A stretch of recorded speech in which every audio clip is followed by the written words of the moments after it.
Upcoming ఓటీటీలో release అయ్యే movies. 'Wicked for good' మార్చి 21న జియో హాట్స్టార్లో రిలీజ్ కానుంది. 'హౌస్ ఆఫ్ డేవిడ్' మార్చి 27న అమెజాన్ ప్రైమ్ వీడియోలో రిలీజ్ కానుంది. 'సీతా పయనం' మార్చి 20న సన్ నెక్స్ట్ ఓటీటీలో రిలీజ్ కానుంది. 'సుమతి శతకం' అమర్దీప్, శైలి కలిసి నటించారు. మార్చి 19న ఈటీవీ విన్ యాప్లో రిలీజ్ కానుంది. 'సూపర్ సుబ్బు' కమింగ్ సూన్ నెట్ఫ్లిక్స్లో రిలీజ్ కానుంది.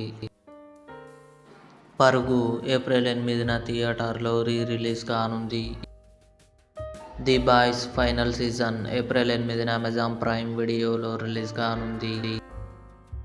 'సరస్వతి' వరలక్ష్మి శరత్కుమార్, ప్రియమణి ప్రకాష్ రాజ్ కలిసి నటించారు. ఏప్రిల్ 4న ఈటీవీ విన్ యాప్లో రిలీజ్ కానుంది. 'హార్ట్ బీట్ సీజన్ 3' జూన్ 25న జియో హాట్స్టార్లో రిలీజ్ కానుంది. ఇవి అప్కమింగ్ ఓటీటీ మూవీస్. ఈ వీడియో మీకు నచ్చినట్లయితే లైక్ చేయండి, షేర్ చేయండి, మా ఛానల్ని సబ్స్క్రైబ్ చేసుకోండి.